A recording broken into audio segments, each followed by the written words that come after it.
Revelation chapter 17. We are nearing the end here of the New Testament devotionals, reading through the Bible, through the New Testament in the year 2021. This is a heavily metaphorical chapter, but it is definitely not without heavy meaning here in what's going on in this chapter. So chapter 17, let's dive into it. Begin with the prostitute or the harlot.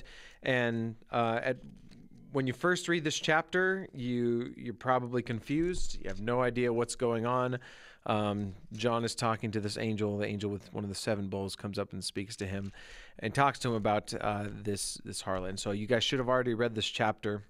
And what this woman is, she represents the world religion of the time in these end times here, and how this has kind of captured and taken the world by the reins. It's just this is what it is, what it represents. And so there's a reference here.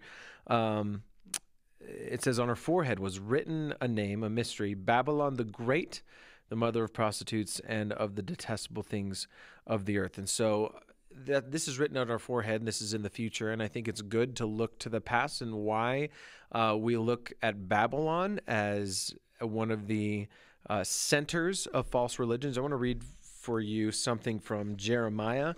This is chapter 44. Remember the people... Remember, the people have come from Babylon here. Babylon was a place where, when the Israelites were taken captive, the cultures started intermixing here, right? And so as people have come back, okay, Jeremiah, the lamenting prophet, okay, this is one of the times where he's speaking to people here in Israel, and they talk about their time back in Babylon. I want to start here in Jeremiah 44:15. It says this: "However, all the men who knew that their wives were burning incense to other gods, all the women standing by a great assembly, and all the people who were living in the land of Egypt at Pathros answered Jeremiah, 'As for the word you spoke to us in the name of the Lord, we are not going to listen to you. Instead, we will do everything we promised. We will burn incense to the Queen of Heaven.'" And Queen of Heaven, we're talking about an idol, a false god that they got from Babylon. So this is a false god that they're worshiping now, even though they're back here. So they said, "We're not going to do this. We're going to burn incense to the Queen of Heaven and offer drink offerings to her, just as we, our fathers, our kings, and our officials did in Judah's cities and Jerusalem's streets. Then we had enough food. And were well off.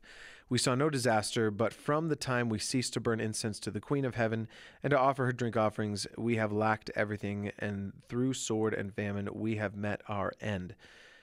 And the woman said, "When we burned incense to the Queen of Heaven and poured out drink offerings to her, was it apart from our husband's knowledge that we made sacrificial cakes in her image and poured out drink offerings to her?" But Jeremiah responded to all the people and men, women, and all the people who were answering him, "As for the incense you burned in Judah's cities and in Jerusalem's streets, you, your fathers, your kings, your officials, and the people of the land, did the Lord not remember them? He brought this to mind. The Lord can no longer bear your evil deeds and your detestable acts you have committed, so your land has become a waste, a desolation, and an example for cursing without inhabitant, as you see today, because you burned incense and sinned against the Lord and didn't obey the Lord and didn't follow his instruction, his statutes, and his testimonies. This disaster has come to you, as you see today." And so Jeremiah talks about the judgment of these people. Okay, and so talking about Babylon and why this is on this woman's forehead here in Revelation.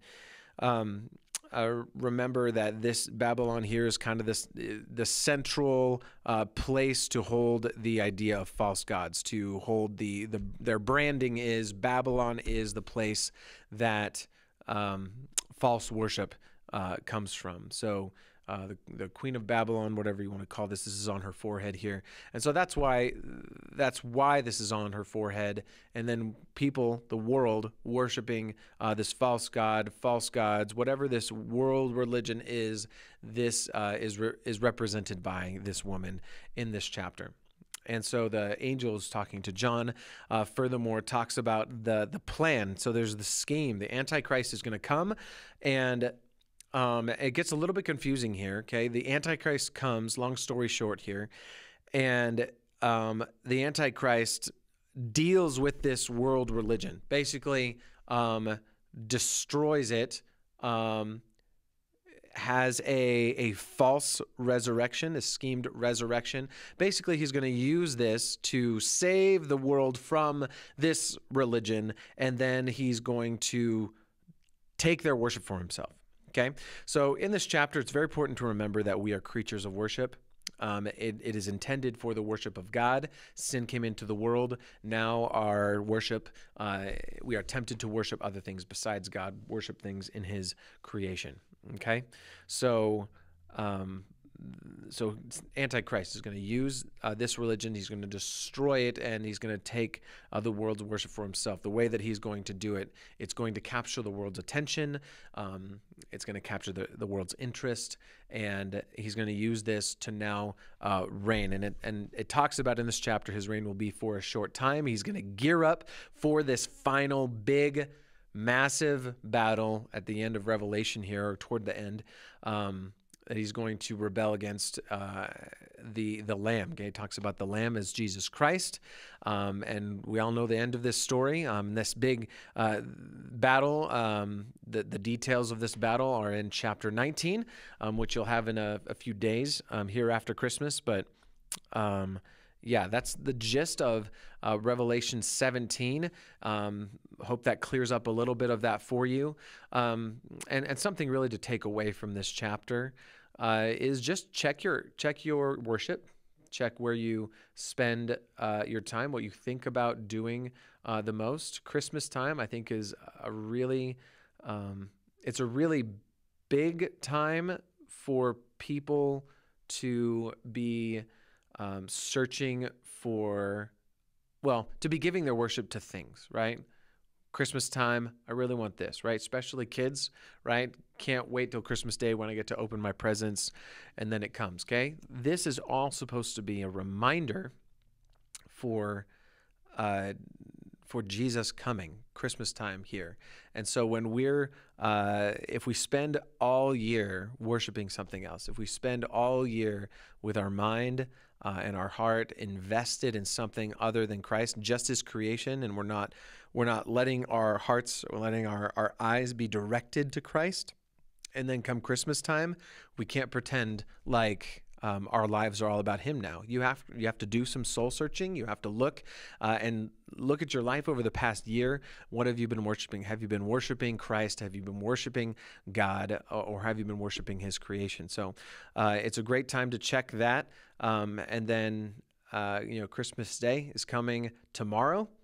And when you open up those presents, when you experience that happiness from the gift that you've got, when you experience the joy and happiness from giving a gift to somebody else, be reminded that Christ has come when Christ came, and that he is coming again. That is it for Revelation chapter 17. Merry Christmas, guys. We'll see you next week.